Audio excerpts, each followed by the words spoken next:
ہے، چوری کو حرام فرمایا ہے، ان تمام برائیوں سے روکا ہے۔ اللہ تبارک و تعالیٰ نے قرآن مقدس میں شراب سے منع فرمایا ہے، شراب کو برا بتایا ہے، حضرات محترم شراب کو حرام فرمایا ہے۔ لیکن یاد رکھو حضور علیہ السلام فرماتے ہیں، حدیث میں فرماتے ہیں، قیامت کی نشانیاں بیان کرتے ہوئے فرماتے ہیں کہ ایک زمانہ وہ آئے گا جب قیامت قریب ہوگی تو کیا ہے لوگ شراب نوشی میں مبتلا ہو جائیں گے، لوگ کیا ہے جوا کھیلیں گے، حضرات محترم زناکاری عام ہو جائے گی، اسی طرح ہے بے حیائی عام ہو جائے گی، لوگ کیا ہے گناہوں میں مبتلا ہو جائیں گے۔ حضرات محترم اللہ تبارک و تعالیٰ قرآن مقدس میں ارشاد فرماتا ہے کہ ان تمام برائیوں سے باز رہو، لیکن دوسری طرف حدیث پاک میں حضور فرماتے ہیں یہ ساری برائیاں عام ہو جائیں گی تو قرآن پاک کا حکم ماننا واجب ہے، قرآن پاک پر عمل کرنا واجب ہے، ان تمام برائیوں سے بچنا بھی ضروری ہے۔ لیکن فرمان مصطفیٰ ہے، حضور علیہ السلام نے ارشاد فرمایا ہے تو ان ساری برائیوں کا آنا بھی ضروری ہے، کیونکہ فرمان مصطفیٰ ہے بدل نہیں سکتا ہے۔ اسی طرح حضرات محترم اسی طرح اللہ تبارک و تعالیٰ نے قرآن مقدس میں فرقہ بنانے سے منع فرمایا ہے، لیکن حضور علیہ السلام فرماتے ہیں میری امت میں 73 فرقے ہوں گے، میری امت میں 73 فرقے ہوں گے، اور 73 کے 73 میں سے 72 فرقے جہنمی ہوں گے، ایک فرقہ کیا ہے جنتی ہوگا۔ حضرات محترم یہ فرمان نبی کریم صلی اللہ تعالی علیہ وسلم ہے، زمانہ بدل سکتا ہے لیکن مصطفیٰ کا فرمان نہیں بدل سکتا ہے۔ حضور نے فرمایا میری امت میں 73 فرقے ہوں گے تو 73 فرقے ہو کر رہنے ہیں، اسی لیے شاعر کہتا ہے قول محمد قول خدا، فرمان نہ بدلا جائے گا، بدلے گا لاکھ زمانہ مگر قرآن نہ بدلا جائے گا۔ یہ بات آپ کی سمجھ میں آئی؟ بات غور سے سنیں گے تب سمجھ میں آئے گی۔ بہت جلد کوشش کرتا ہوں اپنی بات کو ختم کرنے کی، کیونکہ میرے بات بھی بہت سارے لوگ ہیں۔ تو فرقہ بنانے سے منع اللہ نے فرمایا ہے، لیکن فرقے بنیں گے یہ کیا ہے حضور نے بیان فرمایا ہے۔ دونوں بات حقیقت ہے۔ اب حضرات محترم بیان کرتا ہوں کہ حضور علیہ السلام نے جو حدیث پاک بیان فرمائی کہ میری امت میں 73 فرقے ہوں گے، میری امت میں 73 فرقے ہوں گے، لیکن ان میں سے ایک فرقہ جنتی ہوگا۔ حضرات محترم وہ فرقہ کون سا جنتی ہوگا؟ حضور فرماتے ہیں یہ وہ فرقہ ہوگا جو میرے طریقے پر ہوگا اور میرے صحابہ کرام کے طریقے پر ہوگا۔ حضرات محترم اب ذرا غور کیجئے کہ آج کے دور میں جو فرقے ہیں، دیوبندی ایک الگ فرقہ ہے، وہابی ایک الگ فرقہ ہے، اہل حدیث ایک الگ فرقہ ہے، منہجیت ایک الگ فرقہ ہے، قادیانیت ایک الگ فرقہ ہے، قادیانیت علیہ ایک الگ فرقہ ہے، صلح کلیت ایک الگ فرقہ ہے۔ حضرات محترم اسی طرح بہت سارے فرقے ہمارے معاشرے میں موجود ہیں، لیکن حضرات محترم ہم خود کو کہتے ہیں اہل سنت والجماعت حق پر ہے، اہل سنت والجماعت ہی حق پر ہے، اہل سنت جو فرقہ ہے وہی جنتی ہے۔ حضرات محترم اس کی دلیل کیا ہے وہی میں پیش کرتا ہوں آپ کے سامنے۔ سنو حضرات محترم حضور علیہ السلام نے کیا ارشاد فرمایا، جو فرقہ میرے طریقے پر ہوگا اور میرے صحابہ کے طریقے پر ہوگا بس وہی فرقہ جنتی ہے۔ اب ہم دیکھتے ہیں کہ جو دیوبندی فرقہ ہے اس کے عقائد کے صحابہ کے طریقے سے ملتے ہیں، صحابہ کے عقائد سے ملتے ہیں، تو ذرا غور فرمائیے صحابہ کا عقیدہ کیا ہے؟ صحابہ کا عقیدہ وہی ہے جو قرآن میں موجود ہے، لیکن حضرات محترم دیوبندیوں کی کیا عقائد ہے؟ دیوبندیوں کی 40 عقائد ایسے ہیں جو کفریہ ہیں، اس میں سے میں چند بیان کرتا ہوں۔ دیوبندی کہتا ہے، دیوبندیوں کا مولوی رشید احمد گنگوہی، خلیل احمد امبیڈوی، قاسم نانوتوی، اشرف علی خان بھی کہتا ہے کہ خدا تعالیٰ جھوٹ بول سکتا ہے۔ حضرات محترم وہی کہتا ہے کہ اللہ تبارک و تعالیٰ کو اس بات کا علم نہیں ہے کہ بندہ کیا کرنے والا ہے، لیکن جب بندہ اس کام کو انجام دیتا ہے تو اللہ تبارک و تعالیٰ کو پتہ چلتا ہے۔ اسی طرح کہتا ہے کہ معاذ اللہ رب العالمین، حضور مر کر کے مٹی میں مل گئے۔ اسی طرح دیوبندیوں کا عقیدہ ہے کہ حضور مر کر مٹی میں مل گئے، اور جس کا نام محمد یا علی ہے وہ کسی چیز کا مختار نہیں ہے۔ حضرات محترم دیوبندی کہتا ہے کہ انبیاء علیہ السلام ہمارے بھائیوں کی طرح ہے اور ان کی بیویاں ہماری بہنیں ہیں، ہم ان کی بیویاں ہماری بھابیاں ہیں، معاذ اللہ رب العالمین۔ دیوبندی کہتا ہے کہ حضور کا علم شیطان کے علم کے برابر ہے۔ دیوبندی اور وہابی کہتا ہے کہ حضور کا علم پاگلوں کی جیسا ہے۔ حضرات محترم یہ سارے عقائد یہ دیوبندیوں کے عقائد ہیں، یہ کفریہ ہے۔ دیوبندی کہتا ہے کہ حضور کے بعد اگر کوئی نبی حضور کے بعد کوئی نبی آ جائے تو حضور کی خاتم نبوت پر کوئی اثر نہیں پڑے گا، بلکہ حضور کے بعد کسی دوسرے نبی کا آنا नामुमकिन है। और अल्लाह तबारक व तआला कुरान मुक़द्दस में इरशाद फरमाता है, अल्लाह तबारक व तआला इरशाद फरमाता है, मा काना मुहम्मदुन अबा आदम मिन रिजालिकुम वलाकिन रसूलुल्लाह व खातमुन नबिय्यीन, कि मोहम्मद तुम मर्दों में से किसी के बाप नहीं है और अल्लाह के आखिरी रसूल है, अल्लाह के आखिरी नबी है। और हुजूर अलैहिस्सलाम खुद इरशाद फरमाते हैं, अना आखिरुन नबी व अंतुम आखिरुल उमम ला नबिय्य बादी, मैं सबसे आखिरी नबी हूँ, मैं सबसे आखिरी नबी हूँ, तुम सबसे आखिरी उम्मत हो, मेरे बाद कोई नबी नहीं आएगा। हज़रात मोहतरम, देवबंदियों के सारे अकायद क्या है, कुफरिया है, जिसकी बुनियाद पर देवबंदी और अहले हदीस या उसके अलावा जो वहाबिया फिरका है या उसके अलावा जो कादियानियत फिरका है, जो हुजूर के बाद दूसरे नबी आने के कायल है, हज़रात मोहतरम, इस सारे के सारे फिरके खारिज अनिल इस्लाम है। हुजूर आला हजरत ने इन्हीं इनके कुफरिया अकायद की बुनियाद पर अशरफ अली थानवी, रशीद अहमद गंगोही, खलील अहमद अम्बेडकरी, कासिम नानोतवी, इन्हीं 4 उलमा पर कुफ्र का फतवा लगाया था, जिसकी तस्दीक हरमैन शरीफैन के 300 से ज़ायद उलमा ने की थी। हज़रत मोहतरम हुजूर सय्यदी आला हज़रत ने इसी जमात के बारे में फरमाया था, मन शक्का फी कुफ्रिही व अज़ाबिही फ़क़द कफ़र, जो इनके काफिर होने में शक करता है वो भी काफिर हो जाता है। बेशक बहुत अच्छा मरकजी साहब, क्या बात है, वाह या रसूल अल्लाह, जिंदाबाद जिंदाबाद, बस्ती करिया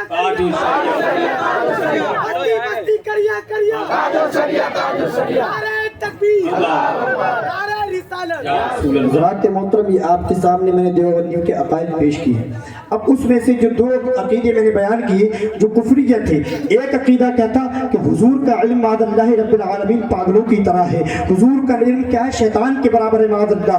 दूसरा अकीदा क्या था देवबंदियों का, वो अकीदा ये था कि हुजूर मरकर के मिट्टी में मिल गए। बस मैं इन दो अकीदों की कुरान और हदीस के साथ दलील देता हूँ। जो हमारे अकीदे हैं उनकी दलील मैं कुरान और हदीस के साथ देता हूँ, फिर अपनी बात को ख़त्म करता हूँ। हज़रात मोहतरम, देवबंदी कहता है कि हुजूर का इल्म शैतान के इल्म के बराबर है, हुजूर का इल्म शैतान के इल्म के बराबर है। लेकिन अल्लाह तबारक व तआला कुरान मुक़द्दस में इरशाद फरमाता है, क्या इरशाद फरमाता है कुल मताउद दुनिया कलील। हज़रात मोहतरम, ए महबूब तुम फरमा दो दुनिया का सामान थोड़ा है। अब हज़रात मोहतरम मेरी बात पर गौर कीजिए, अगर आप मेरी बात पर गौर करेंगे तो आपके बात समझ में आएगी, अगर गौर नहीं किया तो आपके कान के पास से निकल जाएगी। कलील का माना क्या आता है, कल भी मैंने ये बात बयान की थी। कलील का माना आता है थोड़ा, कलील का माना आता है थोड़ा। अल्लाह तबारक व तआला कुरान मुक़द्दस में फरमाता है कुल मताउद दुनिया कलील।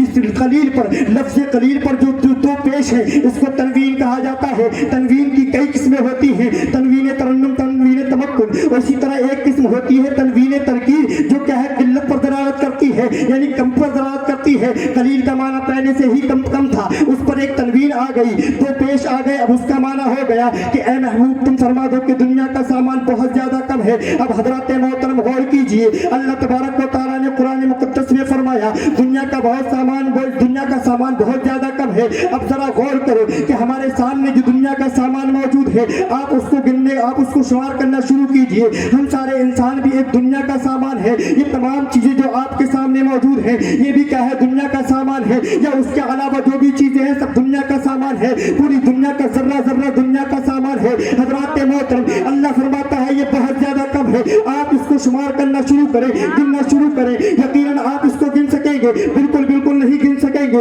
आप जिस कैलकुलेटर से इसकी कैलकुलेशन करेंगे, यकीनन वो कैलकुलेटर फेल हो जाएगा। दुनिया में कोई ऐसा कैलकुलेटर नहीं बना है जो इंसान के हो दुनिया के सामान को उसके जरिए से शुमार कर सके। अब जरा गौर करो हज़रात मोहतरम, अल्लाह के नजदीक थोड़ा जो है वो इतना है कि हम शुमार नहीं कर सकते। अब अल्लाह के नजदीक जो ज्यादा होगा वो कितना होगा। अब चलते हैं 30वें पारे की तरफ। इन्ना अतैनाकल कौसर। हज़रात मोहतरम, कसीर का माना आता है ज्यादा।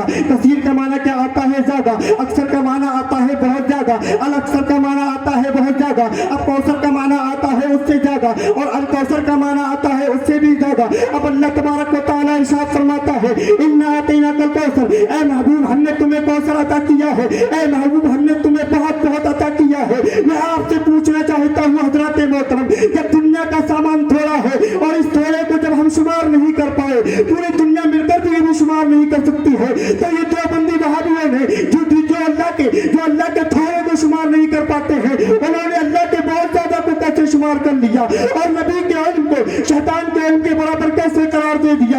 हजरत मोहतरम एक बार की बात है, हुजूर अलैहिस्सलाम जबल के पहाड़ पर मौजूद है। हजरत अबू बकर सिद्दीक रज़ियल्लाहु ताला अन्हु साथ में है, हजरत उमर फारूक आजम भी साथ में है, हजरत उस्मान गनी भी साथ में है। देखते क्या है कि पहाड़ थरथराने लगता है, पहाड़ थरथराने लगता है। हुजूर अलैहिस्सलाम इरशाद फरमाते हैं, ऐ उहद ठहर जा, तेरे ऊपर एक सिद्दीक और 2 शहीद है। हजरत मोहतरम ये हदीस पाक इस बात की गवाही देती है कि हुजूर अलैहिस्सलाम को इल्म गैब है। दूसरी हदीस में हुजूर बयान फरमाते हैं, दूसरी हदीस में हुजूर मुस्लिम शरीफ की हदीस पाक है, बुखारी शरीफ की हदीस पाक है। हुजूर बयान फरमाते हैं, नमाजियों से बयान फरमाते हैं, आप नमाज पढ़ाने के बाद खड़े होते हैं, खड़े होकर के फरमाते हैं, ऐ मेरे मुक्तदियों, ऐ मेरे साहबियों, मैं जिस तरह नमाज में आगे देखता हूँ इसी तरह मैं नमाज में पीछे भी देखता हूँ। हुजूर आला हजरत इसीलिए तो फरमाते हैं, और कोई गैब क्या तुमसे निहा हो बना, जब ना खुदा ही छिपा तुम पे करो। क्या बात है, सुभान अल्लाह, सुभान अल्लाह। आखिरी बात अर्ज करके हजरत मोहतरम आपके सामने से उठना छूटा हूँ।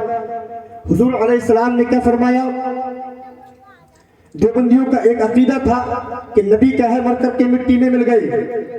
अब ये देवबंदियों का अकीदा है, लेकिन साहबा इकराम का अकीदा क्या है?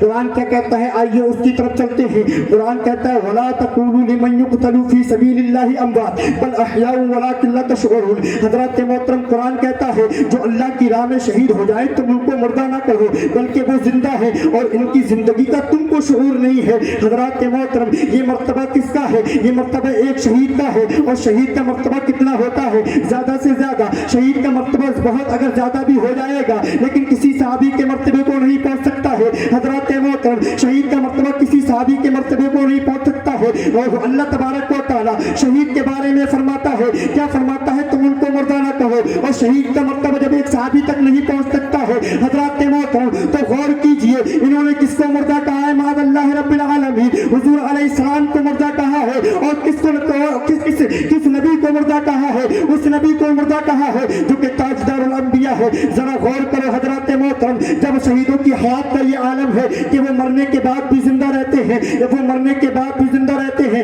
तो अंबिया अलैहिस्सलाम की हयात का आलम क्या होगा? हजरत मोहतरम एक मसला बयान करता हूँ, फिर अपनी बात को खत्म करता हूँ, कोशिश कर रहा हूँ, लेकिन बात बढ़ती जा रही है, मुझे वक्त का भी ख्याल है, लेकिन इसी ज़मीन में एक मसला बयान करता हूँ। हजरत मोहतरम समाप्त कीजिए, जब इंसान मर जाता है, जब इंसान मरता है, जब इंसान इस दुनिया से जाता है, तो क्या उसकी वरासत तकसीम की जाती है? उसकी वरासत तकसीम की जाती है, उसका माल क्या है उसके वारिसीन में बढ़ जाता है। लेकिन हुजूर अलैहिस्सलाम फरमाते हैं कि हम क्या है, अंबिया की जमात है, हमारा माल तकसीम नहीं होता है। इससे क्या पता चलता है? इससे यही पता चलता है कि माल उसका बढ़ता है जो कि मर जाता है। लेकिन हुजूर अलैहिस्सलाम जिस तरह कल जिंदा थे उसी तरह आज भी जिंदा है। इसी तरह हजरत मोहतरम वो इंसान वो मर्द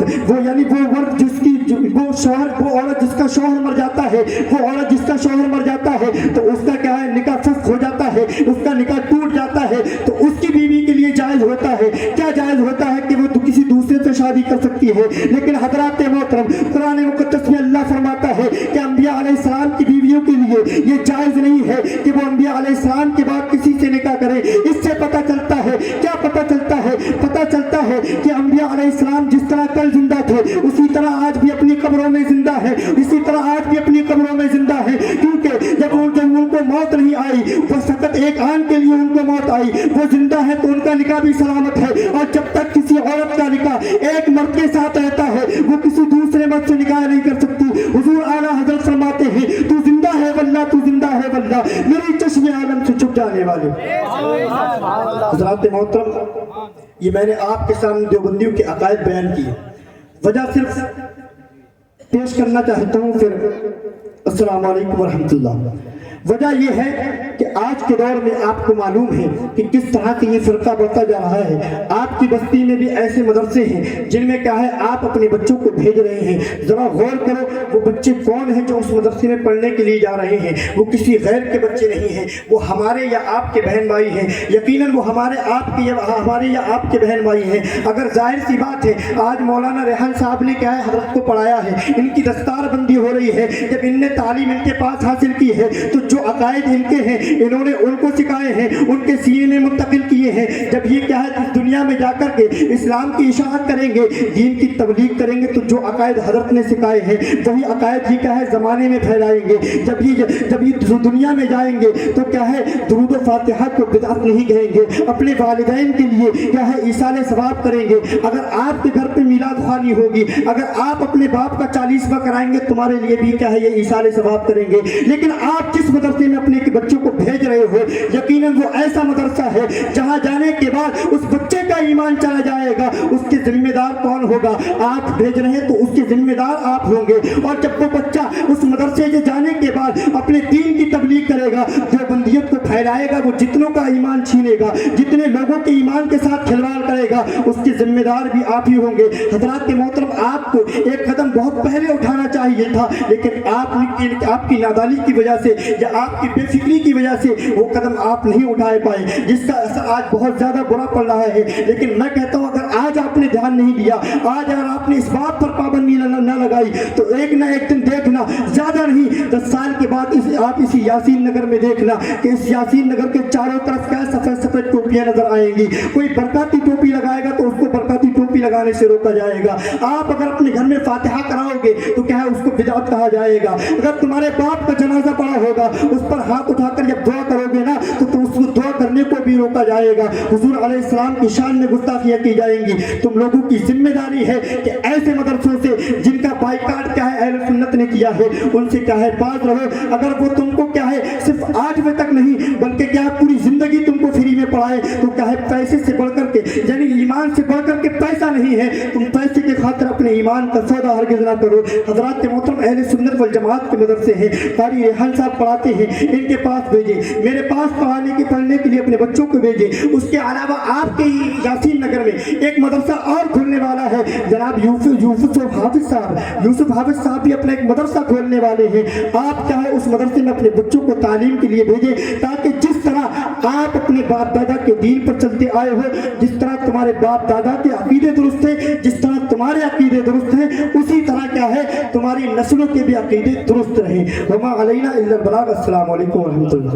कि कुरान कहता है मरते नहीं खुदा वाले, ये शान दुनिया में रखते हैं मुस्तफ़ा वाले। कि कुरान कहता है